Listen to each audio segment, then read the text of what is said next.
Welcome, friends, to the Beaver Dam and to this damn fine discussion. This is episode 3, and we have a lot of fun stuff to go through. We have some fun new stuff, some sad news, some fun stuff, some sad news, some fun stuff, and some more sad news. It's kind of going to be bouncing around a lot, and I'm excited to talk about all of it. I'm here with Lumar.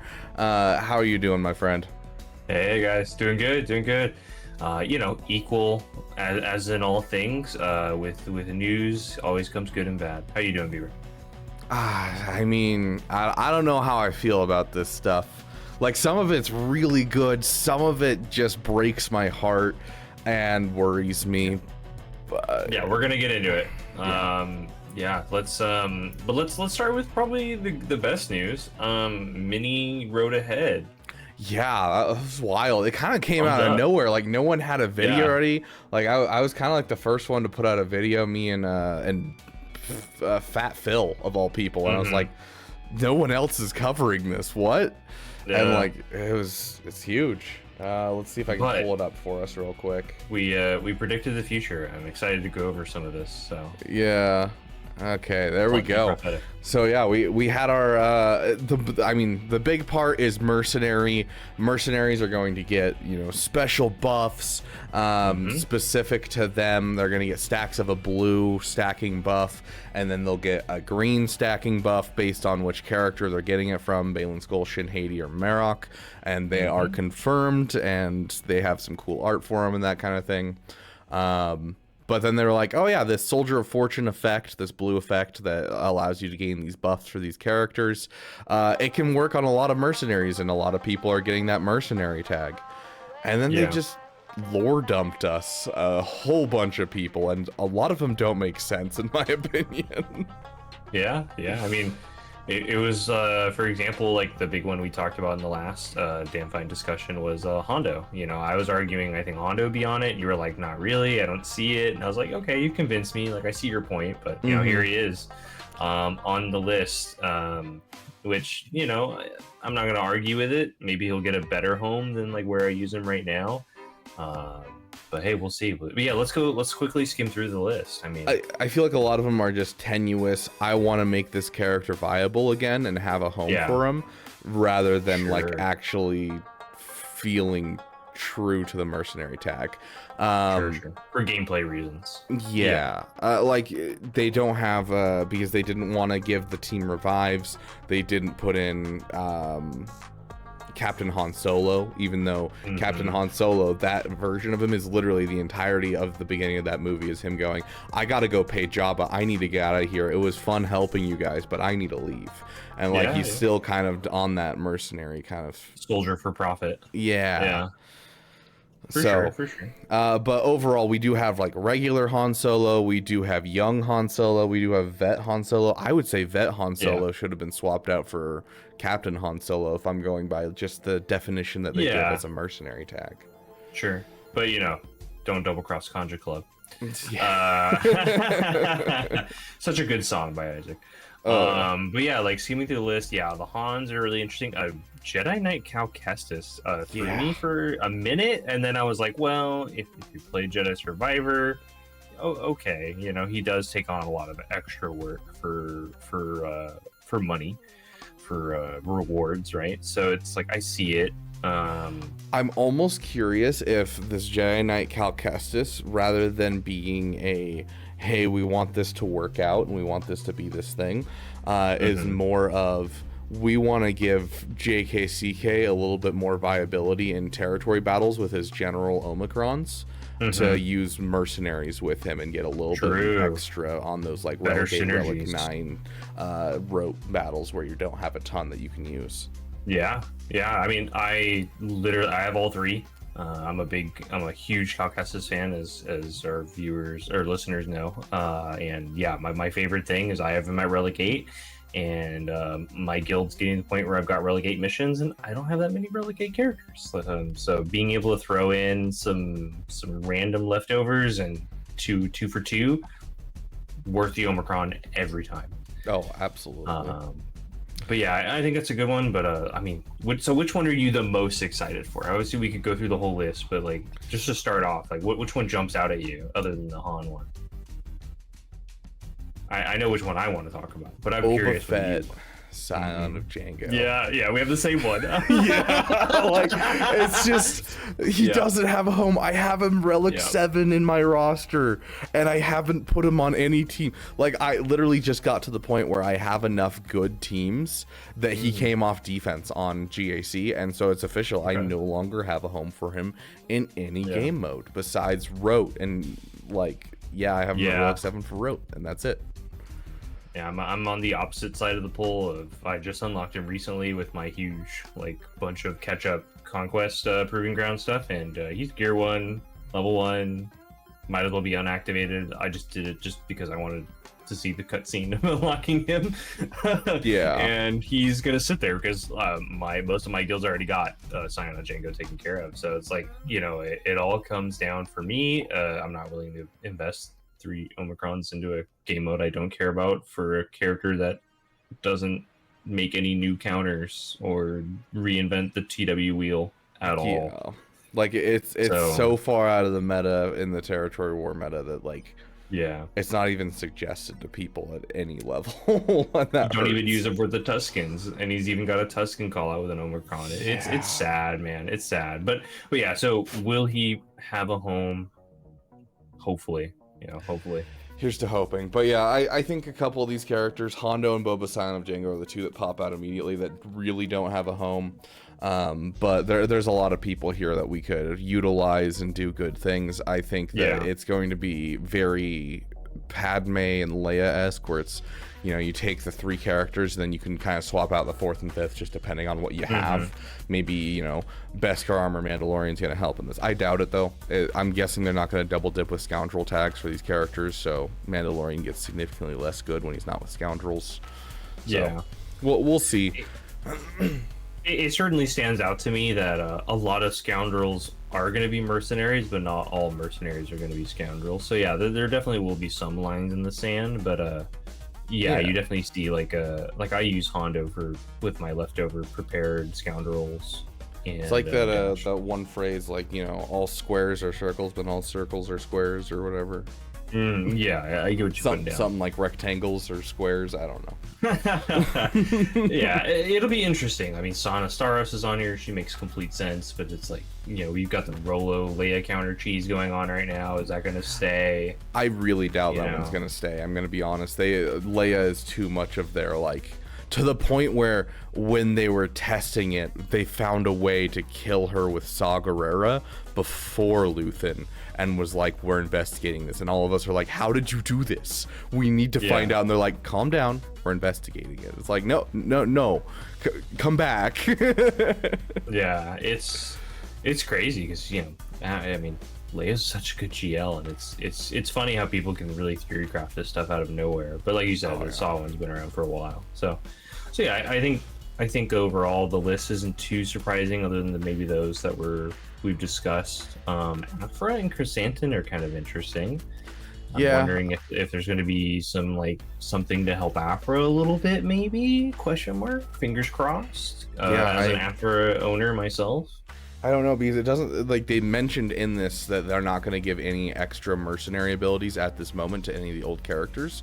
It's just if they're going to be under the other guys. And so I feel like that disables a lot of Aphra, and Aphra's one of the few ones on this list where I'm like, okay, this is probably just them being like, oh, she fits the bill, therefore she's in. Right. Yeah, I'm hoping maybe, because usually the 5th for Aphra is pretty flex. If you got IG-88, sure, but he's kind of squishy. If you've got IPD from the Lightspeed bundle, he's, the droid's great. He does a lot of work for her. But, maybe you could throw in a mercenary 5th and get some niche benefit or something. But, Darth Vader, Chrysanthemum, you've got all these other characters that could slot in. Like, I don't have Jabba yet, but I'll be eventually working on Jabba. So temporarily, Chrysanthemum maybe will have a home with Aphra until I get Jabba going. So, it's those temporary slots. Until you get Balin, where are you going to throw Shin Hati and Marok? You could throw them with some of these people, I think is the idea. Yeah. So it'll be interesting to see what they do going forward. Yeah, Shin Hati, everyone's excited. It's been one that's everyone's been asking for. Like, okay, I kid you not, I made this video. I made the video about this this community post, and the entirety of the comments section for like the first couple hours was just it's actually pronounced this way, it's actually pronounced that way, it's Shin Hati, and I'm like, okay. Sure, yeah, however you want to say it, whatever. Yeah, I say Shin Hati, but I get the Shin Hati because, you know, she is a hottie. But anyways, same with Merrick or Marok or however you say his name. Yeah, we don't really hear his name in the show too much. They've mentioned it like twice, and I haven't seen the show since it came out, honestly. My dude is a literal floating gas bag. Yeah. Everyone's excited for Balin's Skull. I think this is an excellent PP season where we're getting a lot of stuff that people are just like frothing at the mouth for, and the FOMO is hitting more than ever. I think that's something we'll bring up a lot throughout this discussion, is just the FOMO is everywhere. It's real and it's palpable. They gave us a little bit of hints to GL Ahsoka. It sounds like they might be doing something with Exile and something similar to Bane, where as her allies die off, she might get more powerful. Not sure yet. She's going to be a tank, so she's tanking hits. As is Balin. I'll be interested to see. I think they're going the Malgus route, where he's technically a tank, but he's definitely a bit of a Juggernaut bruiser type. So you can still expect some big damage plays from him. So I think they're doing something similar with Ahsoka. But although I'm curious if they're gonna do Balin like straight up. He's kind of the go-to, because like Darkseid, the GLs are for Darkseid are always, the GL is kind of the main engine, and then the light side is they increase their team to crazy spots, and so like Jabba's kind of the outlier when it comes to Darkseid. And so, like, you know, I'm curious if Balin's gonna kind of take up that position of kind of like a Darkseid GL, where they're just, you know, the main engine of their team, or if it's going to be more he's just a tank and his team works in the background, kind of like a light side team. Other big thing, of course, is Dengar's ship, the Punishing One, is coming to the game. It's not supposed to help with Leviathan counters, but it is supposed to boost the Executor specifically on defense, is what they're going for. So I'm super curious how they're going to do this, if they're just going to make the AI really dumb or something. But like, I'm really excited for this. Save up crystals. We don't know when it's coming, but Galactic Chase events are great. They're so easy to get. I wish there was more. Put some money aside. Get ready for it if you can. If not, hey, just even if you know, you're just doing the 50 crystal refreshes a day, like it's more shards than you would have had waiting for a marquee. Honestly, like usually one, so you can get like a solid 5-star, 6-star with like the 50 crystal to 100 crystal refreshes. No joke. No joke. It's probably one of the more friendly ones. So again, I do enjoy the new marquee structure a lot more than the old one, barring maybe the Datacrons. But anyway, maybe that's a fantastic segue out of the community update and talking about more recent stuff. Let's get into the Night Sister hype, man. I'm super excited to talk about new Night Sisters. Dude, these Night Sisters are absolutely wild. The wild. Like Morgan Elsbeth really didn't do much. Like we got Morgan Elsbeth, and we didn't have the full picture. I saw Great Mother's kit, and nothing super popped out at me when I was looking at the kit reveal. But then the characters came out, and they're just stomping people. Like they're not the best for low gear. Like you know, the problem is, you know, they're one sneeze away from dying. But and like, no revives, unlike the other team. So you really got to be careful. And so, like, when you have a weak Morgan Elsbeth and a weak Great Mothers, you're not going to be able to do much. I do think there's an argument to be said that as Morgan Elsbeth comes into being able to be farmed very soon, we could be looking at people pushing into a Morgan Elsbeth and having a relic Morgan Elsbeth, but a low gear Great Mothers, and still pulling off the same shenanigans they were before. Because of the way the bonus turns work in the beginning, you can still get yourself all set up before the battle even starts, and even if the Great Mother dies, like, you've got one person doomed, no protection. You've got some of those you've got the bless out on the field. It'll last until that person dies. It still has some function. So I think that'll be when we see the first half of viability, for sure. I know I'm on that boat, and there are a lot of people who are. I do think that there are some glitches afoot when it comes to Great Mothers. We're also seeing it with the new Datacron set. We are seeing Great Mothers take turns before Han, which is apparently the Great Mothers are Greedo. Who knew? But we also have things like the Eth Kothkron is also taking turns before Wat Tambor, which both of those are bonus turn effects that are supposed to go first. And so it's been some interesting stuff. Madness. With the Great Mothers, it's not even Datacron. It's just baked in their kit for some reason that they're going first before Han. Hey man, when you're the Weaver of Fate, you see him coming, I guess. I guess, yeah. So it's kind of an interesting shot at an old character. I'm wondering if it's going to be patched. But overall, like, these guys are making Gungans look silly, and like it's not even the level of. Yeah, I know. It's not even the level of Malgus silly. Because like, JKCK made Malgus look silly, and that's great because JKCK sucks to farm, and it's a Kyrotech farm. It's rough. This is two marquee characters. It's two marquee characters and some garbage Night Sisters that everyone has because of light speed bundles. So it's like what, 400 Kyrotechs? What is that for two new marquees? 600. 600, excuse me. Yeah. So it's like, for two marquees, you can take down way more mileage than a legendary character could. Yeah, and it is an elite marquee, as they explained. It is their intention to release a more powerful character, almost like a Journey Guide character, and it fits the bill. I think the design, the power, it definitely is as advertised, but I think it might be a little overkill. But I think it's the fact that they invalidated the Gungans so fast was really kind of upsetting to me. Like I like the idea of having a more easy to acquire counter to things like JMK, because like I do think JMK is overhyped, but overall he's still a terrifying GL until you're like an Erodium. And so having like a JMK counter like this, I do like the idea of it, but it's also it doesn't feel good when it comes to the Gungans, because they just came out, people are getting them, like Jar Jar's already come twice. The raid, this is where we started cycling around to the, if you haven't farmed Gungans yet, this is even less incentive to go for them. And we still have quite a bit of time left on the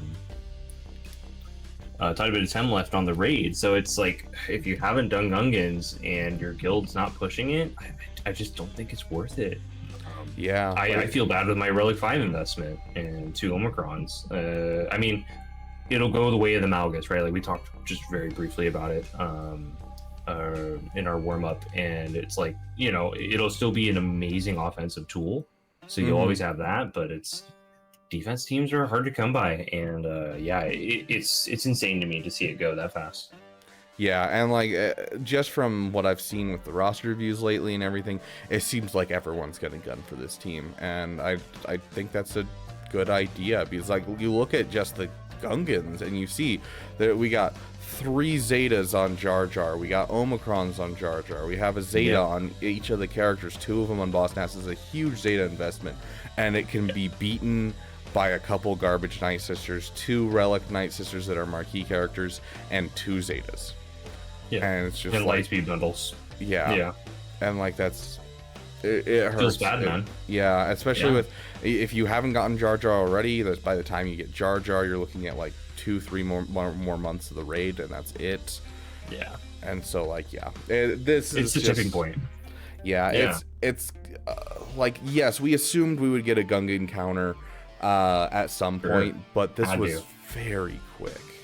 Very quick. I think the cadence that they seem to be doing is, obviously they release, they have really good Datacrons usually right out the gate, or they have the special one like the Great Mothers, and they're disgustingly OP, beats every team in the game Datacron. And it's always like, okay, well, once their season goes away, maybe 2 seasons, then we really get to see the viability. And it's like, nope, they're just gone already. It's tough. Talk about really lifting up the Night Sister faction. We went from having a single Night Sister team to being able to utilize basically the entire Night Sister faction, which is really impressive. Just about. Yeah, no, and like you said with the Imperial Remnants in a previous episode, they're just kind of sharing it for niceys. They're not super great in that team, but I'll be interested. You know, if somebody's not going for Enoch, I'm just starting to farm Night Trooper just for the shards, slow farm. You know, I'm now starting to wonder, like, hey, I don't have Enoch yet, and if I get Night Trooper up high enough, wonder if he's a decent fifth to throw in there, or if I should just leave him to the side and mess with low gear Enoch zombie not madness. But yeah, all that aside, I think the other big thing to talk about is like we said, the Great Mother Cron. It's absolutely destructive. But even not even considering that one, dude, this new Datacron set is just it's crazy. Yeah, Let's talk about it. Dude, just to start, hold on, let me do this real quick. Ooh, you got quite a few. I see you over here. Yeah, I just want to make sure that it is sharing with you so you can see it. Like, yeah. Just like looking at just the stats, you know, I think actually defense is on this one too, isn't it? Yeah, like just the stats. Like usually we have lower stats when it comes to 1 to 2, but we're starting to get like 25 to 50% for defense, and so like I'm getting these crons that I'm like, do I care that I have this cron? Not particularly, just the fact that I have 30% defense, and that's all that matters. Yeah, making any character thicker than it originally could have ever been. Yeah. And then like this freaking ETH Koth cron, dude. I literally was sitting there and people were like, what can I use with my ETH Koth the other day? And we're like, is it going to be good with Qui-Gon? I'm like, well, let me show you. And I just jumped into Squad Arena with a Qui-Gon team. This wasn't anything crazy. I didn't put Keller and Beck in the team. It was just a basic Qui-Gon team. So Cam, JKA, ETH Koth, Qui-Gon lead, and it's taking turns before everyone else, and it's taking like 7 to 10 turns before the enemy takes a singular turn. It's beating SLKR, it's beating Rey, it's beating everything. Like this ETH Kothkron with just some random Jedi pre-Omicrons is insane. Yeah, it's like a turn-meter train before you even start the battle. It's like basically like a guaranteed ticket to victory. I'm definitely still looking for one of those. I do have the Plo Koon one, and it's equally as gross. I'm still lacking a Kenobi counter, and slap this onto JML instead of Hoda, and I just get to work, and I might lose a person or two, but I can get past Kenobi now if they don't have a support cron or any crazy cron. So it's it's good, man. It's good, and even then, just level 6 faction Jedi. I mean, it's the arguably the biggest faction in the game. Yeah, and I honestly think that there's an argument for you splitting up your Jedi Knight Revan and Jedi Knight Luke into a separate team, and just kind of basically splitting up all of your Jedi into like 10 different teams. Essentially, you get a Qui-Gon team, a Keller and Beck team, a JML team, a Jedi Knight Revan team, JKCK team. Like build as many Jedi teams as you can, because these like just this level 6. Whenever a Jedi uses special ability during their turn, they stun target enemy, which can't be evaded or resisted. Insanely good. And like the Retaliate's also been disgustingly good. Yeah, and like JML, I used JML in 3v3 just the other day with it was an easy battle, obviously, but I used it with ETH Koth, and I can't even remember who my third was. It was like Luminara or something. Yeah. And just if a leader Galactic Republic Jedi, whenever they take damage, ETH taunts, gains foresight until he evades. Doesn't really matter because you're under JML, but the rest of this is still on. And so like if you put JML with just your random light speed bundle like Jedi that are kind of garbage, you can do some stupid stuff, because his granted ability counts as a special ability, which means all of them have a stun and an extra ability. ETH Koth, whenever he uses a special ability, he puts blind on all enemies, and then he heals up his allies for 20% protection and health, which you're granted another special. So usually it's supposed to be, oh, I only get one special on ETH Koth. Now you have 2 specials, and so like it's crazy how much this can just take any team that's a Jedi team and just lift it up. You could do JML solo, you could do a Qui-Gon team, anything, and it'll take out GLs essentially. People are doing General Kenobi lead and taking out GLs with it. Like it's gross, dude. it ends up becoming how many Jedi teams can you split up and how can you make it work? It's anytime it's a huge faction like this, it's just such a boon for most accounts.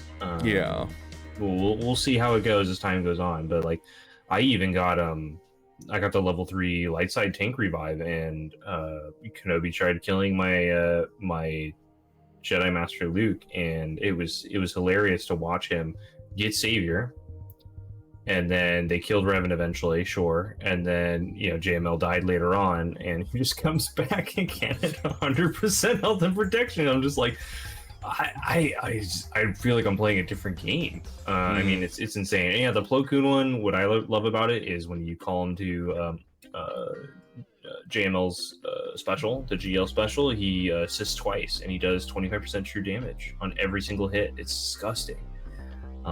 He's got basically a baked-in damage immunity after getting defense up, and he's stacking defense, so he becomes unkillable by the end of the battle. Like it's so gross. It's so gross. But there are other ones that I really don't have any experience at, because as Mr. Beaver here has kindly reminded me, is I really need to finish my Imperial Trooper farm, is Gideon. People are doing disgusting things with Gideon. I think, is that one being investigated? I have not seen anything from CG, and typically, unless it is earth-shattering and game-breaking, which has only happened once, they specifically have said that when it comes to Datacrons, we don't fix it, we just let it fall out. And so, Moff Gideon's soloing GLs and soloing teams, doing insane stuff. Dealing bonus massive damage to all enemies. The massive damage is a key word for those of you who don't know.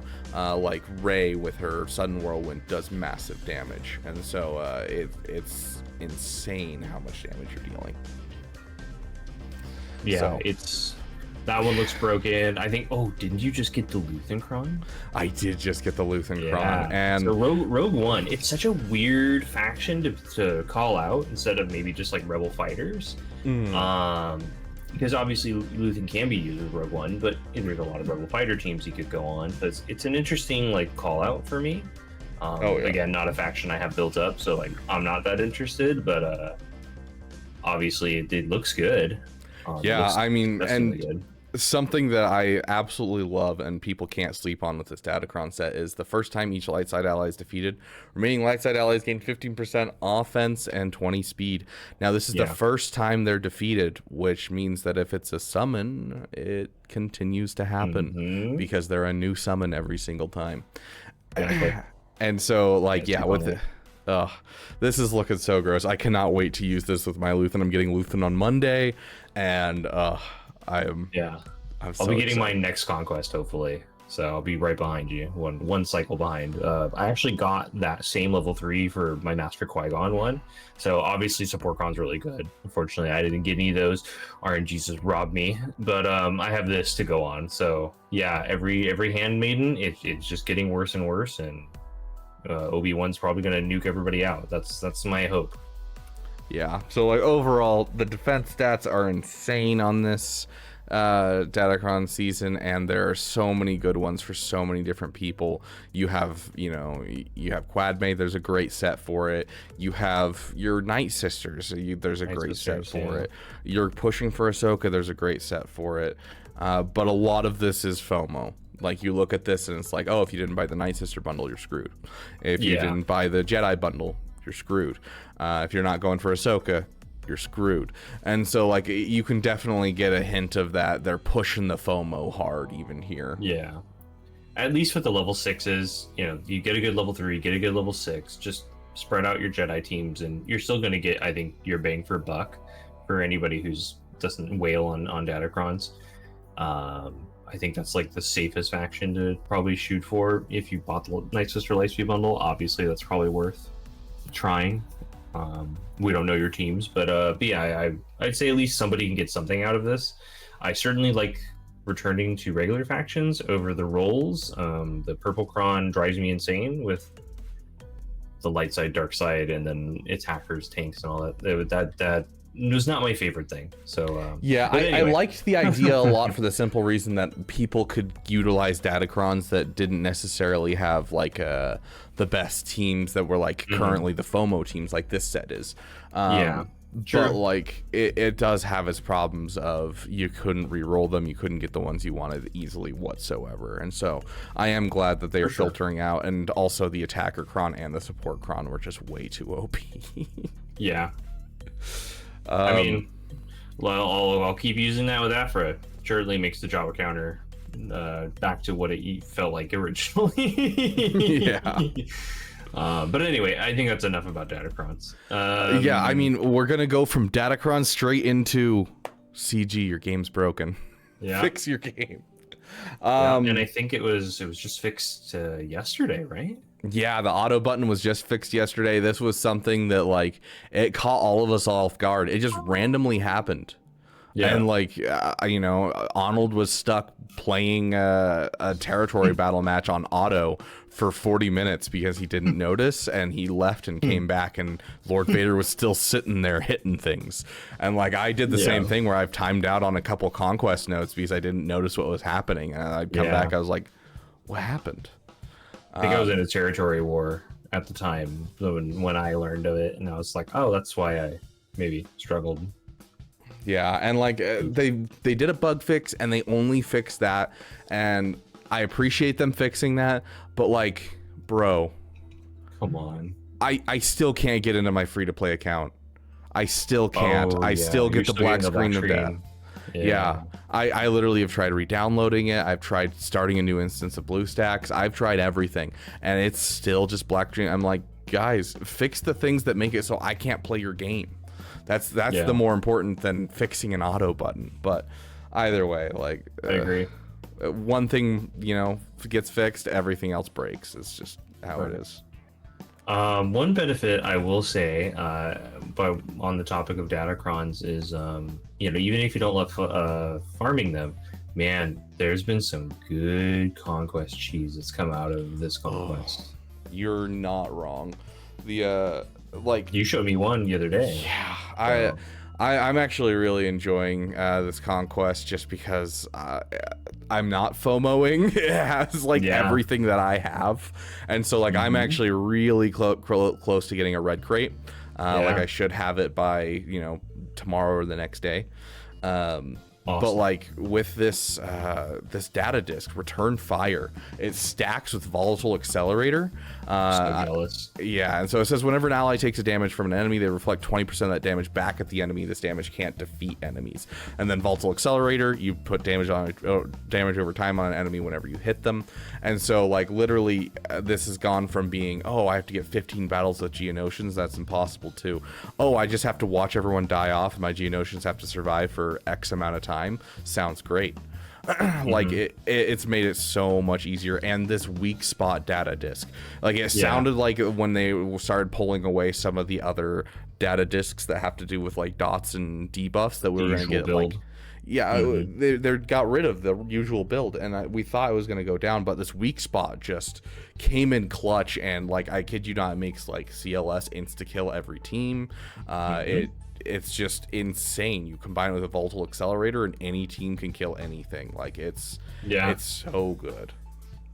Yeah, I mean, it makes certain ones definitely more appeasable than I think I previously would have approached it. Obviously there's still some tough stuff, and you know, there's always going to be feats of, well, do you have it or do you not? And you know, always a little feel bad, but it's not as bad as it's been in the past years. The problem with this one is that it's not just like, there's always the conquest. You can't do it because you don't have Luthen. You can't do it because you don't have Imperial Bane. Remnants. Things like Bane. Like you can't do it because you don't have the newest character. Like there's always going to be those ones. The problem with this one though is it's hardcore FOMO for Lightspeed bundles. I feel like they're really trying to push, when Lightspeed bundles come back, you better buy them, because they have Night Sister Acolyte stuff. They have full squad of Geos stuff. They have tons of stuff that all have to do with the Lightspeed bundle teams that we had going. So I think that we're leading into the November re-release of Lightspeed bundles with the anniversary of the game. Hardcore. They're trying to drum up that FOMO as hard as they can before they come back. I'm sure it's their biggest moneymaker other than new characters, obviously. I mean, it's... An average month for CG is $7 million. The first time they dropped Lightspeed bundles was $11 million. Yeah, there it is. They jumped up by $4 million. $7 million a month. Good lord. Yeah. I did not realize it was that much. A random mobile game makes $7 million a month. Yeah. Yeah, EA will do anything to keep that baby pumping out content. That's why we're all still here. Mm-hmm. One of the many reasons. Everyone, many reasons. Brief moment of respect for the whales that keep this game going. Yep. Okay. Anyways, let's all play free to play. Light spending. Light spending is my favorite. Speaking of content coming out, I think the last thing is as of this recording, no puzzle yet, but there should be one soon. Yes, there should be one if this recording comes out when it's supposed to, yesterday. And so, hey, we'll see what that is. I'm actually really excited to see what the next person is. I really hope it's like Plo Koon or Barris Safi, something that's like, you know, it's not going to feel awful, but it's also not going to feel great. It's just somewhere in the middle. It's not like, you know, a Relic 9 Fulcrum. That's I think that's on the tip of everyone's tongue right now. Just give me a Relic 8 Bo-Katan. Everyone's gonna hate it except for me, but give me a Relic 8 Bo-Katan. I wouldn't be that mad. I'm hoping to get her before the end of the year, probably sooner. So yeah, I wouldn't be super mad. And again, it makes sense. Ahsoka's got such a good relationship with Bo-Katan. Plus, we have an epic confrontation coming out now, which would line up with a Imperial Remnant GL coming out next year, and having Balin be a requirement for him. So I don't know. It seems to make sense to me, but I'm curious where we're going with it. I'm hoping we get 2 requirements, kind of like before, where they're like, oh yeah, here's the requirement. Also, Ezra's going to be required, and so I can you know, knock out 2. But yeah, one tough one, and then I mean they've done a good job of being like, here's the really bad, here's the high one, okay, and then here's a freebie, or like here's a lowbie one. Yeah. So, but yeah, it's rough. Relic 9 Fulcrum inbound. I can feel it, man. If you are watching this video, just know that I'm significantly more depressed at the time of this video being played on your screen than before. So, yeah. Hello, it's me from the future. A little bit, yeah. Yeah. This is the point where we usually do a guild shout out. We didn't have any guilds reach out that wanted a shout out. So if you need more players in your guild, you're looking for players, anything like that, reach out. We're happy to do a guild shout out. We'll read your ad on the podcast and just let people know. Leave a link in the description to let people know to join you guys. So yeah, come tell us. We're happy to do it. We always love helping people find new homes and shore up their roster. So, and the guild is obviously a huge part of that. So, on our next note, we've got our character spotlight for this session, and we've actually gone with Bam, Mr. Bamham. Thank you, ma'am. Let's talk about Beskar Mandalorian. Yeah, big shout out to Nodban for bringing this up in the comment section. He's mentioning that he got the Lightspeed bundle for the Cholo and the Rolo, as well as he's getting Bam for Executor, and he's like, I don't know how to use these characters. And so we decided to do our character highlight on Bam, and kind of talk about where you can put him pre Mommy Mandalore and pre maybe the mercenary tag, who knows. Exactly where we are right now. Yeah, with him, which he's an interesting one. He always strikes me as the why are you a bounty hunter? It's such an odd thing. But again, I understand. CG has a reason for it. But how do you like to mod your BAM? It's just offense health is the sets, and you kind of just go with that and call it good. Like, I honestly don't have good mods for him, so I'm not going to show off my mods and be like, this is how you mod him, because I honestly, when I got him, the same wheelhouse. I went for beefiness, because my overall thought process was he's going to trip up Imperial Troopers with his Zeta, and I am just trying to trip up Imperial Troopers, and I want him beefy, and I want 6-dot mods. Sure.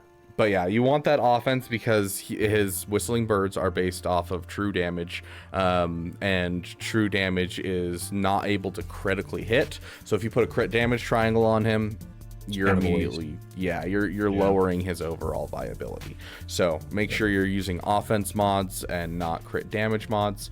And besides that, it's just, he kind of just needs to exist, because like his poop stance, it's okay. Most people, fine.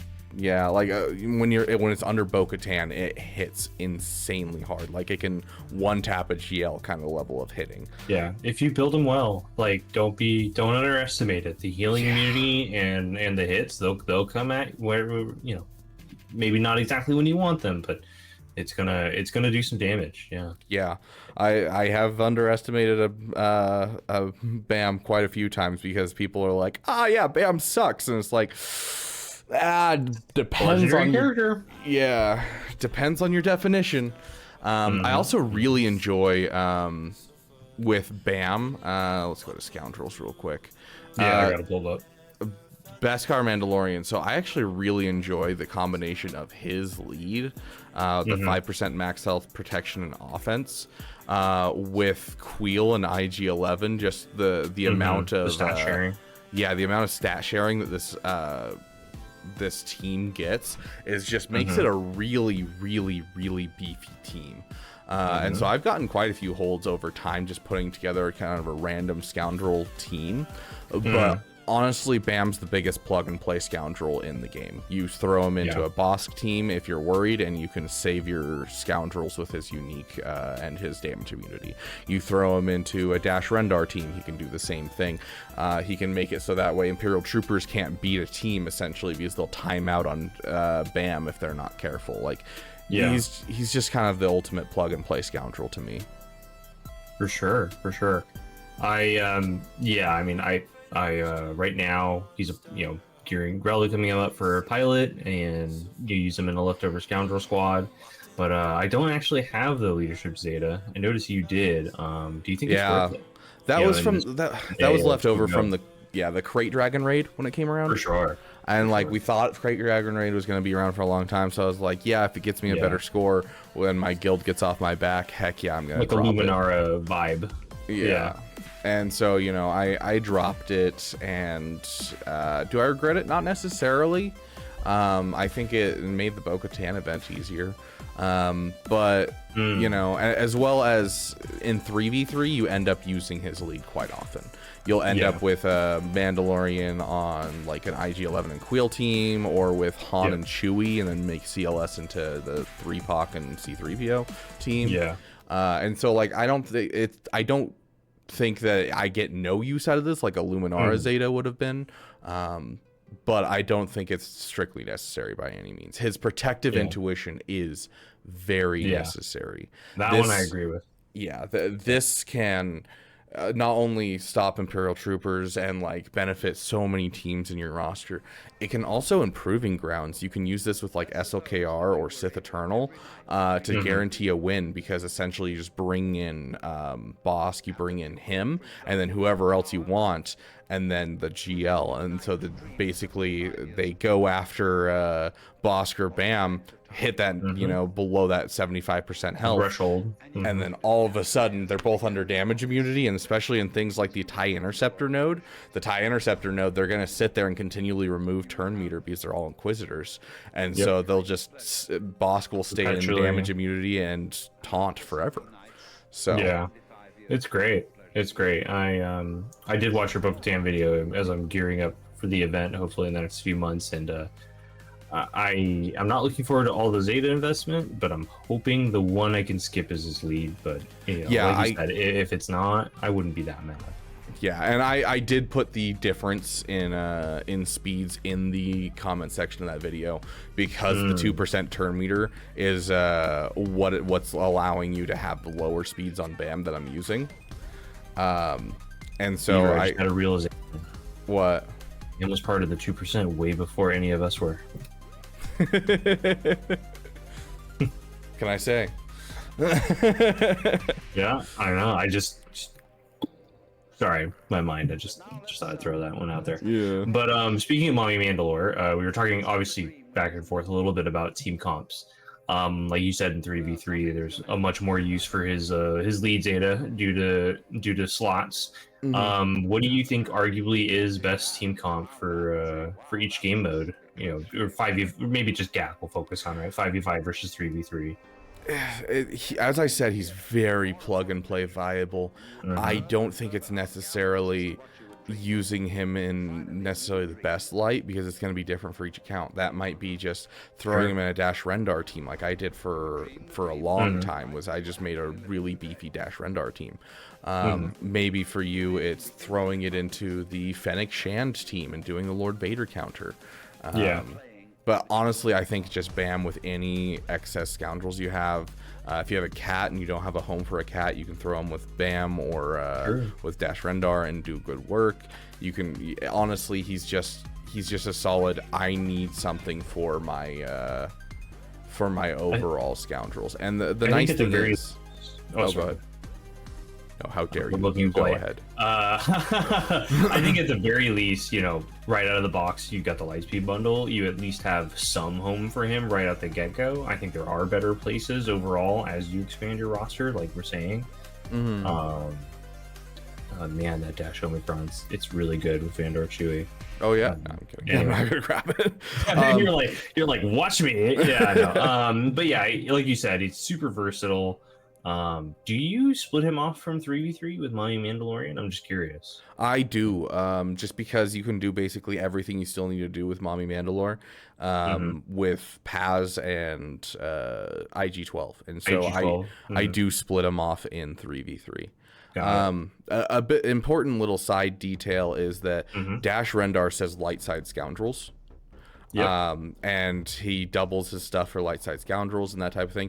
BAM doesn't have that in here, and so you could be sitting there with your executor requirements. You're like, what am I going to use Dengar for? All these bounty hunters that are not part of my boss team. What am I going to use them for? You can throw them with your BAM and have just a team. So yeah, I've definitely done that. I think I did something similar in my last GAC actually with Beskar Mando. I just threw him with Dengar, threw him with Cad Bane. I think I had Zam left over because, let's face it, that Omicron's getting old compared to some of the more modern bounty hunter comps. Yeah, you can pump out some work. It's very obvious that you should do BAM, Seer Junda, Newt Gunray, Gamorrean Guard, and probably Afra. That's probably Afra. The best one. Yeah, definitely. But no, I think that's enough BAM talk. I think I'm bam down in my mind for any Flintstone lovers out there. Bam, thank you, ma'am. Yeah, that was the joke I was doing earlier. Just maybe not that version. Anyway, this is where we usually go to fix your damn roster, guys. It's time to talk about stuff that Beaver and I sometimes are seeing in accounts. But I will the admit, first one, it's not seeing in other accounts. It's looking into my own. Yeah. So the first one is, it's a painful self-admission. My raid happened to start up around GAC lock time, and I just got Queen of Idala to Relic 9. I've got the Bros at 9, so I was super pumped. I ended up getting a little over 3 mil after treating it about 3 times, which for Naboo raid is a success on its own. Using my best mods, I ripped them off a lot of GLs and missed the timer. And so this GAC, I am suffering. A lot of my GLs are half working. They're broken mods, and obviously making it work. But guys, learn from my mistakes. Keep that timer in mind. Either wait or just make sure you don't resave your roster at some point. Do that with intention to save yourselves the pain, the embarrassment, if you will. So learn from my mistakes. Dude, and don't hit that resave roster. Like, yes, you hit the resave roster if you upgrade something, but like if you panic farmed. Yeah, but like if you moved your mods around and then you hit resave rosters, you're never gonna regret or something more.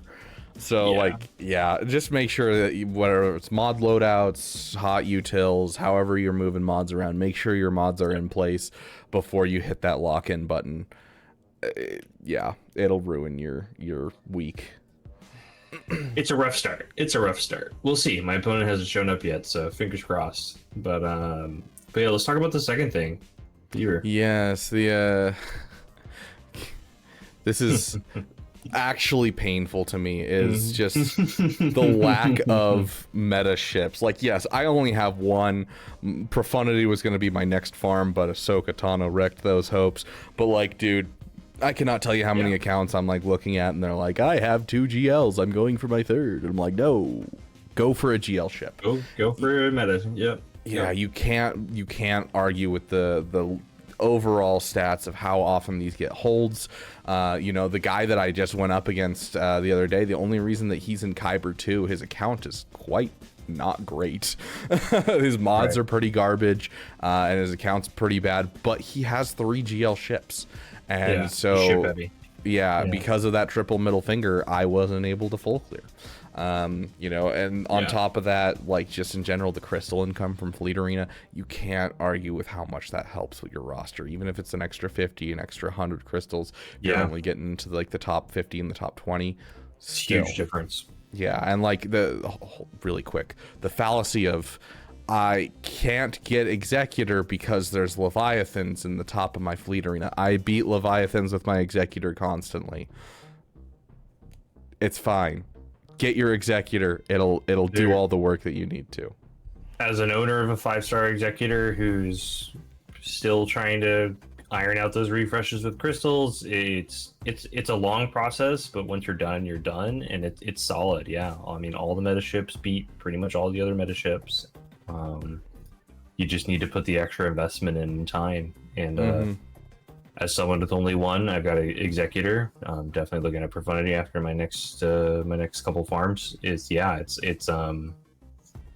one at a time. Obviously, the earlier you can start it, the more shards you can build up. But it's such a difference maker. Such a difference maker. Just like it's why Bad Batch and Marauder are more important than ever to lift up Negotiator to meta countering. It's why the Scythe and Inquisitors are just as important as they are, especially with Reva, even more so. But I'd argue, the Scythe empowering Chimera to take on meta fleets. I mean, it's obviously with Second Sister ship, and you need all the toys in the toolbox, but it's meta fleets are the way to go. They're your cornerstone, and then worry about these extra toys in your toy box. Get yourself those crystals. The next thing we're gonna talk about is stop chasing the big thing. Yes, building upwards is very important, and it's where you should start with a new roster. You can build outwards if you want, but you're gonna have a much rougher time overall. Your early Grand Arenas will be good, but you won't be able to push up as high. So I definitely like building upwards is great. Get your first GL, get your second GL, do that kind of thing where you're pushing GLs, but you do need to take breaks and you need to start building outwards, especially as you start hitting next levels. You finish in Carbonite, you go to Bronzium, you're going to need to build outwards and build a couple teams. You get up to, Chromium, build outwards. And you're just going to keep doing that where you just kind of build outwards. You do, you're doing the breaststroke. Sorry, just the hand movements are making me sweat. Yeah, you're funny. I spent like 4 to 6 months just doing this when I got to Kyber, like building out my fleets overall and making sure that all of my fleets had good stuff, building out just team after team and getting characters relicked. In fact, I have an entire section called In Need of Erection in my squad tabs, and it's all of my characters that need to be erected up to relic levels. So like it's like this list used to be, I remember when I got a roster review from Nooch way back when. This was before I started making content. Years back. I wasn't years back. This was like, I want to say about a year ago. Oh, wow. I had I think 21 people on this list, and only 2 of those people are still on this list right now. Like, I have spent a lot of time building outwards because I was definitely just my roster was paper thin. Yeah. I need to build up my Savaggio press still. He's on my list. But yeah, I'm at the point you were at, where I've secured a ton of conquest characters. So like right now, I'm getting my raid to Starkiller might not be the best idea for my opponent anymore, as I've got Ben, Cat, and Baby Cal at relics now. But yeah, it's again looking at your roster and saying, is there one character that I've left out because they're not a requirement character, or because they're a newer character, more Kairos, and they can completely reinvent a team or use leftover characters. Keller and Beck, I think, is a great example. He takes a bunch of leftover Jedi that you probably got from the Lightspeed bundle of leftover Jedi, and he can make it work with something, cam or otherwise. Again, Qui-Gon Omicron, I think, is the oldest example of that, but that's an Omicron, not a character, but it's the same principle, different concept, right? Captain Rex lifting up Phoenix. I mean, need I say more? That team stomps in ways that it never has. I'd argue Vandor Chewie definitely does it for the prepared Scoundrel squad, but I realize not a ton of people have that built up, but you have some lying around from Lightspeed bundles. So yeah. You've got young Lando, you've got L3. So think about that, get your dash up. Maybe you already do for Profundity, and then you just slap on a couple other guys and you're good to go. Again, we could go on. Beaver's unlocking Luthen on Monday. There's a reason that he's probably going to take him directly to relics if he can. Yeah. Because, I mean, as you guys have seen probably in testing, if you haven't, go check it out. I mean, Luthen enables Mon Mothma to greater heights than she's ever had in the last couple of years. It's foundational. Yeah, I say Mon Mothma because 2 Zetas on Mon Mothma last week because I was like, oh, I'm getting Luthen. Definitely not. Yeah. So yeah, it's go. Instead of you hear a lot like go long. It's like, no, take a moment, go wide. Go get your roster to the point where you can sustain Erodium, you can sustain Kyber healthily, and you'll be doing yourself a bigger favor in the long run. Oh yeah. All right. Well, I think that is about it for Go content. I mean, there's still the video that we need to hype up. I'm actually really excited. Yeah. For this video. Yeah. So first things first, we missed out on our movie night last Saturday for the members only, just because I got super busy. So we are moving that to this upcoming Saturday. So this video will post in the morning, and then in the evening we will do a movie night. So keep an eye out for that. We're going to be watching the first episode of Andor because we have several members who have never watched Andor, and so we're like, we're going to watch for a treat, man. Oh yeah. But the video that we have coming soon, I just have a couple more people to reach out to. But I'm doing a mega collab video where I reached out to every content creator I know, essentially, and a couple that I don't know. And I was like, hey, I don't know if you know who I am, but hey, can you answer this question? And so the question that I asked that I've been getting answers to is, if there was one piece of advice you could give to improve the enjoyment of Galaxy of Heroes and prevent burnout, what would it be? Yeah. And I have gotten answers from Celiac, Sarah, Zareth, Nooch, Jack One Best, anything like from small to big. I have gotten an answer from almost every single streamer. There is only 2 that I have asked and they haven't responded, and so I'm gonna go poke them a bit and see if I can get an answer. But yeah, I'm really excited for it. It's gonna be a really fun video to make, and I'm not gonna tell you who said what, and so you'll have to go through and guess which creator said the thing that you're listening to. So I'm excited to put that one out. So keep an eye out. It should be out next weekend. Yeah, I'm excited for that one. All right, and the movie night.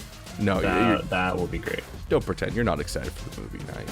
hanging out with It's Beaver. because I won't be there. Okay, I'd love to, but I'm busy. How dare you. Sorry.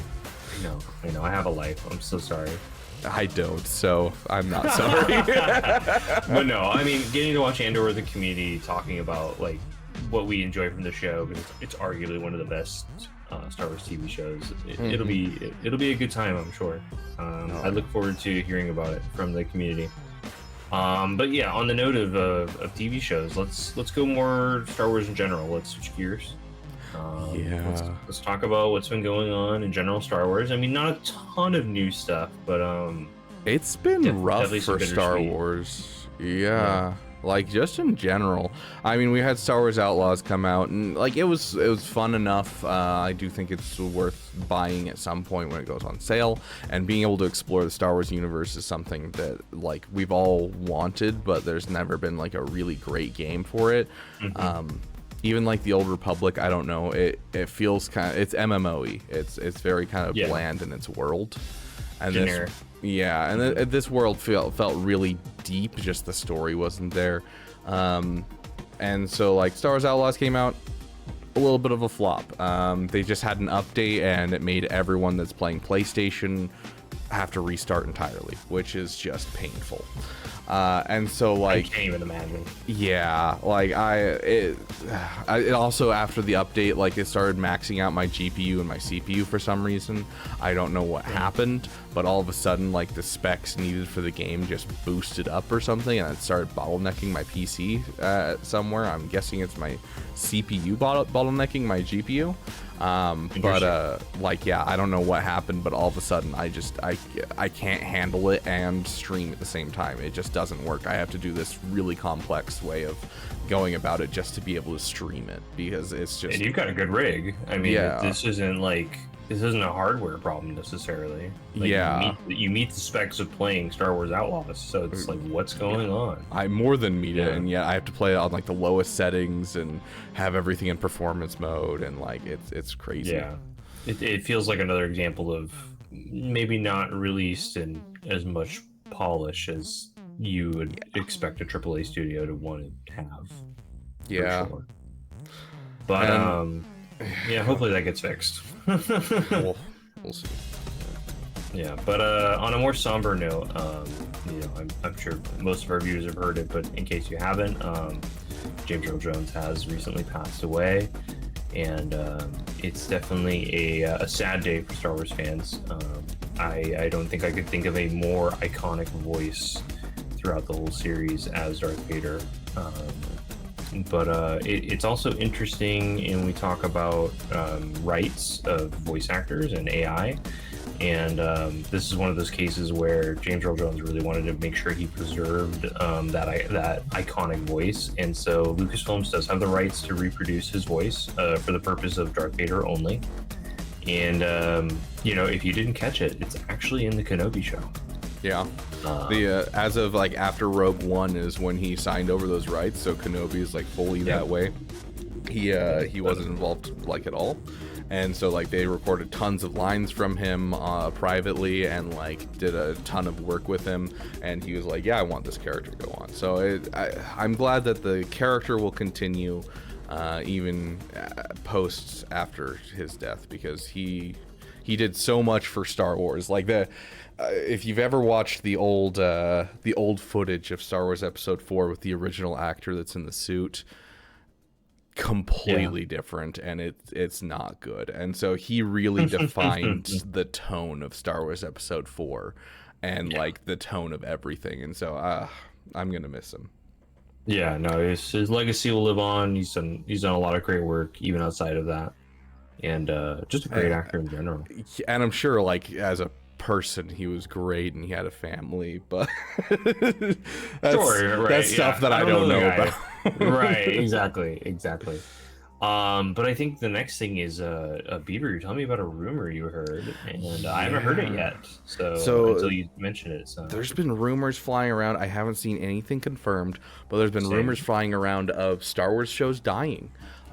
Post Acolyte, we're ending up with this idea of the cadence of Star Wars shows are going to hit one per year, and like everything's going to basically die off, and we're not going to be getting nearly as much Star Wars content, which is, I don't know if we can say that's going to be true, because you're still making money. Like, the reason that people have Disney Plus is Star Wars.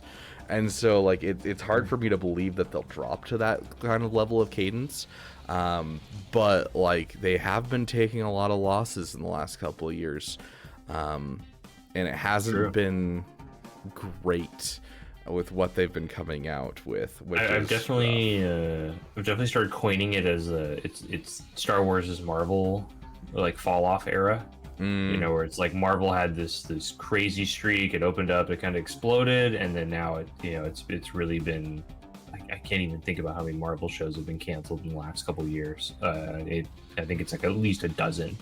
So yeah, and how much they've like retconned and like, oh yeah, no, this didn't actually happen. Hold on, we got to fix this. Yeah, so it's I'm not saying it's that bad, but I think there is definitely moving forward, right, as they are continuously working on what does the audience like, what do they not like, what can we do to engage them. Obviously they want to make money, and they get that by keeping subscribers and keeping the fans happy. So yeah, I think with the whole fan base and where they're at is we need something new. A lot of the shows that they teased at D23 I think are pretty solid. I think the only one that I'm really more trepidatious about is Skeleton Crew, because I'm still not sure if it's supposed to be geared towards children or if it just has children in it, and so it's going to be just a whole different kind of experience. Not to say there isn't kids in Star Wars, but if you look at the movies, it's obviously not really something you want children to be around in war. So it's an interesting one. To be fair, I think it's always trying to gear towards kids, but they very quickly realize the majority of their audience is teenagers to adults. You saw it with Clone Wars. The beginning is bad. You saw it with Rebels. You even saw it with Bad Batch. It was to a lesser extent. A lesser extent with Bad Batch, but even with Bad Batch, you saw it. So yeah, I mean, they have. I think they have a kids show on Disney Plus for Star Wars. I obviously haven't looked at it too much, but it's meant much for like youths. Like not even 3-year-olds. It's like toddlers to toddlers, just above. Yeah. Right. So it's like, don't get me wrong. I'm not saying it can't be made for that. For kids, but depending on the setting, you look at most of the TV shows, they're not geared towards kids at all. Oh yeah. So we'll see what the future holds. But Star Wars isn't going anywhere. It's just merely it's the company shifting, like it always says, towards new trends, new interests, all that fun stuff. But I think that does it for our generic Star Wars news. There's I think not time much for happening at the moment, so. Yeah, which is fine. We need some off weeks, man. We need some off weeks, especially when Sugo is just grinding us out here with more new characters than released in a shorter period of time than I've ever seen. Yeah, seriously, it's exhausting. But I think we have a second part to our same viewer who did the BAM question. They had a follow-up question. How dare you for skip us. our question of the week? What?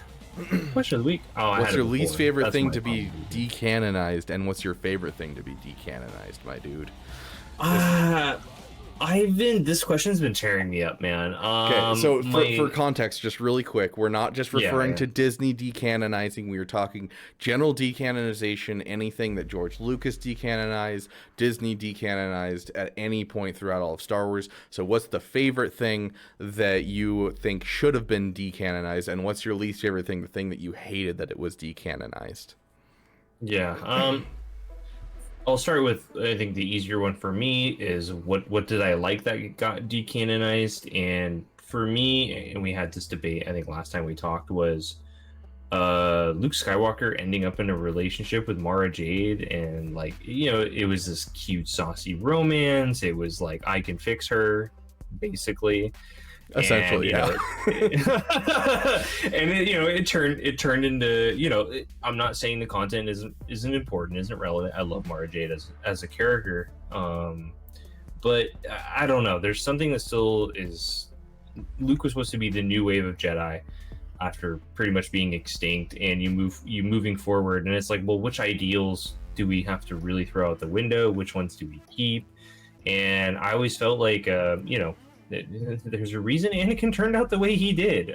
There are certain things that happened that are red flags, and that's always been highlighted in different parts of canon. But for me, that's probably the one I'm kind of happy that hasn't been a thing moving forward. Is that to say they won't bring that back in some weird way? Maybe, but I doubt it, especially with the sequel trilogy played out the way it did. Story-wise, not reception-wise. I don't know. What about you? Who knows? You want to bounce back and pop forth? into the Rey movie, and the Rey movie, she'll be married to Finn for some reason. And... make Finn a Jedi already, please. You so many notes, so many hints. Never happened. Just stop making that movie and make something original, make something else new and interesting. Anyways, yes. What about you? So, what was your favorite thing that got decanonized? So this is one of those things that's like it. There isn't a specific thing, but there were some really stupid stuff in Legends. Really stupid, especially comics. I've never been a huge fan of comics for that reason, actually, because it encourages certain levels of stupidity. Also encourages a lot of creativity and some really cool stuff. I love the Mandalorian comics. You get both. Yeah, like, the whole Django comics and stuff like that was really cool. But, like, getting things like an Ewok Jedi, the story of IG-88 locking Emperor Palpatine out of the Death Star. Like, just these nonsense stories that just are so dumb. A Force-sensitive droid that destroys itself because it sees the future and knows that it needs to destroy itself.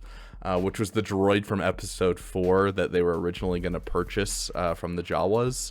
And then they're like, oh, he has a bad motivator. He's a Force-sensitive droid that destroys his own motivator using the Force because he knows that if R2 doesn't go with them, then the whole galaxy will die off. I don't know about the writing on that one, but yeah, I don't even know if that one was supposed to be considered canon, but I read it, I was like, dang, I really hate this so much. This is the most fan fiction-y thing I've ever read. Right. A little cringe. All right, and just to switch back. Oh no. Yeah, I don't know if you lost me or if I lost him, but it's all about the friends we made along the way. Exactly. You get it. Do I need to rejoin? No. I'll just continue the podcast by myself, Yeah, I know, because obviously I don't see it. On my end, it looks like you disappeared, so I was like, we lost the Beaver guys. I'm alone in the dam. I'm scared. I went on this whole bit. All right. So my least favorite thing that's been decanonized, I think for me, and again, it probably circles back to I really miss the alternate lightsaber weapons. Some of them have stayed in one form or another, but the pole arm type of lightsaber, or the great swords obviously kind of stayed in sequel trilogy, but we did just get light whips in Acolyte. I don't know if you watched through all of Acolyte. Oh, I haven't. Spoilers. Dang. Yeah. I gotta go watch that. We got light whips. Okay, but I mean, it's Old Republic era, so okay. Yeah. I'll take it. So it was interesting to see that one. But yeah, I like it. I like it. I want more variety. They're starting to bring it back. I do appreciate that there's people doing their homework inside Lucasfilms. I mean, it's I love it when someone does a little research and goes, okay, well, this is what they've done. Maybe we should do it a little differently or do it our own way, and then how do we make it our own? But no, hey, I have something else to look forward to in Acolyte other than the last 15 minutes of the last episode. Yeah. What about you, man? What's your you love it, you crave it, and it got decanonized? It has to be Republic Commando. I bring this up so much. This is my biggest beef with George Lucas, and I will fight him every single day about this one. So in the old canon, This was pre-Clone Wars Season 2.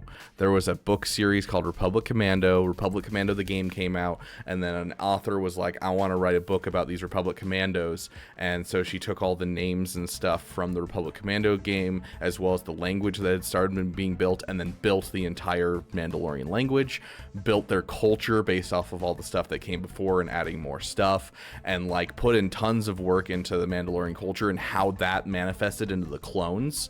And how like Django handpicked some Mandalorians that he knew to help teach the Republic Commandos, because he oversaw the training of the ARC troopers, and then he needed someone to oversee the training of the Republic Commandos, and so they were split up into groups under certain sergeants that were typically Mandalorians. Some of them were bounty hunters. And so you'd see like this Mandalorian culture filter into the clones, and so like there'd be clone commandos that use like Mandalorian swear words and things like that. And so it was this kind of cool idea, and it was a really, really good series. Absolutely amazing, established the Mandalorian culture in general, and honestly one of my favorite book series to ever be written in the Star Wars universe. And then they got to season 2 of Clone Wars, and George Lucas was like, I want them to be pacifists. And Dave Filoni's like, you're gonna upset a lot of people, we shouldn't do this. And he's like, actually I'm right. And so like it just ended up with it being decanonized. A lot of people were upset. The last book was halfway through being written, and the previous book before that ended with Order 66, and so everyone was like, dude, what is gonna happen next? And like then it was just like, oh yeah, your book's decanonized. And so she's like, okay, well I guess I'm never writing Star Wars books again, and went and started writing Halo books. And like I have never been more upset in my life than when that was decanonized. Especially for something as stupid as, let's have a arc where we go to Mandalore and make sure the kids aren't selling on the black market soda and stuff. Like you decanonize the best Star Wars series to have an episode about, you know, how soda is being sold on the black market. Yeah, I'm sure that could put a bad taste in anyone's mouth when you've got this idea. I mean, did they take the notes from that world building and use it for like what is now Mandalorian season 2, 3? God, I can't even remember. Yeah, anymore. Essentially most of the over, like the whole foundling idea and everything like that was pulled and brought into the Mandalorian show. You know, a lot of the basic stuff, the Beskar and all of that kind of stuff. Dave Filoni's really good about, even if something is decanonized, he tries to utilize it if it's something that he can use. So like he can't use the characters from Republic Commando or the overall like, you know, the Mandalorians being the way they are, but he can make, you know, things like the Beskar working in the way it should in Rebels and that kind of thing, and kind of pulling from that overall culture that she built and using that to bring it over. Same with Jon Favreau, he did the same thing, pulling from that. They're also pulling you know, the language from there. They use that language in Rebels and that kind of thing, and so yeah, they've done a great job of kind of pulling that into the new canon, and I really appreciate it. It was one of the big reasons that season 1 of Mando, I was glued to the screen every single episode. Was because I was like, oh my gosh, they're finally bringing back the thing that I like absolutely loved. And so yeah, that's cool. Well, thank you for that. That helps me understand it. It's different but familiar. Yeah, you know, so it's that concept. So yeah, it's always nice when a director or someone who's world building for something new pays homage to what came before and is trying to honor it and trying to incorporate it, all the best of those things to give fans that familiarity while also still telling their own story. Yeah, awesome, man. Well, I mean, you were talking about Republic Commandos quite a bit. Let's do our quick Star Wars media consumption check-in. I guess I'll start. Is definitely still trying to chomp down on this book. Got a lot of exposition on learning who the Jedi who's helping run the planet. You know, he turned out to be a real hotshot rebel guy. Friends with Qui-Gon supposedly, so we'll see how that plays out. It definitely, the more I'm listening to the book, the more I'm really getting the idea of how this author wrote backwards, right? Like Why would Qui-Gon be okay with taking an older apprentice? Well, here's an example. Dooku's former apprentice, who has all these quirks, but he's making it work. All these different like dramas and the old Supreme Chancellor. It's all very interesting. I don't have much for this check-in other than really developing Qui-Gon and Obi-Wan's relationship past what you see in Phantom Menace, which is really nice. Have you noticed the weird discrepancy in Obi-Wan yet? Discrepancy. The quote from episode 2, I believe, is, "This is why I hate flying." And he loves flying and be a beginning of the remarkable pilot. Yeah, I was wondering if there's going to be some kind of accident or trauma, like coming up somewhere in the book to give him that flip the switch from black to white, if you will. We'll see. Maybe it's just a bad. I know you're trying to get me over there, trying to trip me up, but yeah, we'll see. Maybe it'll happen. Maybe it's just an author versus the movie, and they just didn't do his research on that one particular quote, which would be, it's not shameful, but it certainly would be odd. But yeah, that's it for me. What about you though? What have you been consuming? I know we've been focusing on the audiobook a lot lately, but have you been playing anything or reading anything recently? So I haven't done a ton with, I haven't had time, honestly, to do a ton in the last little bit with Star Wars besides Galaxy Heroes, a little bit of Outlaws. But then also I dug out my PSP the other day and I was side-eyeing hard Elite Squadron. I need to find a way to see if I can emulate it somewhere or something. So for those of you who don't know, Elite Squadron was part of a series of Star Wars PSP Battlefront games. They made 2 total. After Pandemic made their Star Wars Battlefront 2, they made Rogue Squadron and then they made Elite Squadron. And so Rogue Squadron, they initially made, and it was solid. Unfortunately, PSP makes it really hard to do look controls. Controls, and so it struggled a bit. Elite Squadron was much better done, and they also when Battlefront 2 came out, there was a Battlefront 3 that was in production. It was being worked on and that kind of thing, and they got to a certain extent and they pitched a video and been like, hey, this is what we're thinking for the third one, and then they got shut down due to budget reasons, is what was said, and Battlefront 3 didn't happen. But Elite Squadron had already been in production for a year, and they were just like, oh yeah, here's all our assets. And so Elite Squadron was like, sick, and just took them and put them in. And so it's like the spiritual successor to Battlefront 2, making an actual Battlefront 3. So there's ground to air combat where you can fly up through the atmosphere and go into the capital ships and then fly back down. And obviously it's very limited by the fact that it's PSP. And so they couldn't do as much, but honestly, it was one of my favorite games to play with. Interesting storyline, added customizable classes and stuff. Very interesting. So if I can find a way to emulate it, I might have to play it again on here. I don't even know if my PSP will. Think you'd be doing on your maybe do it on your PP channel. Yeah, something like that, because I absolutely loved that game. It was so much fun. Yeah, I think I missed that one. I played Battlefront 2 on PlayStation. I have fond memories of my sister playing Separatists and me playing clones, and she would annoy the crap out of me with droidekas.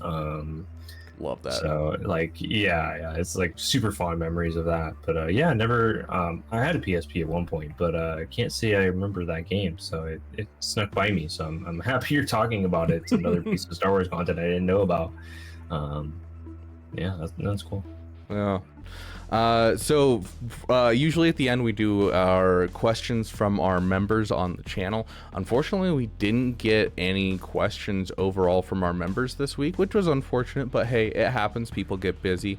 So if you want a question answered by us, whether it's, hey, what color are your eyes, Lumar? I can't tell because the screen's too small. Or maybe, hey, what kind of Star Wars character is your type? Hey, ask those questions, we'll answer. Or you can ask an actual serious question and be like, hey, Galaxy of Heroes, how does this character work? And we'll answer that too. Star Wars in general, opinions. Yeah. More than happy to answer any questions, guys. Throw them in the answer the damn question. We've already done cheeseburger. Maybe what's your best taco? I don't know. Hot dog. Yeah. Tacos, hot dogs next. We'll get a food segment, and then is a taco a hot dog? It's a good question. Anyways, moving on. Could be wrong. Anyway, yeah. Let's not start that debate right now. Also, if you guys keep in mind, if you guys want to do like get your guild shouted out, just let us know in the comments section, and we'll reach out and see if we can't get your guild shouted out, so we can get you guys some more members. Also, if you have any ideas for a character highlight, please reach out. And if you made if you made it this far in the video, please tell us, would you still love us if we were Womp Rats? Anyways, that's about all we have today. Thank you guys for hanging out with us. It's always a pleasure talking Star Wars with Rabid Beaver and discussing it with our community. So please, what you liked, what you didn't like, we want to hear your feedback.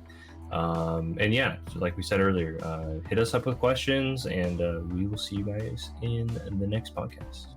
Have a good one, guys.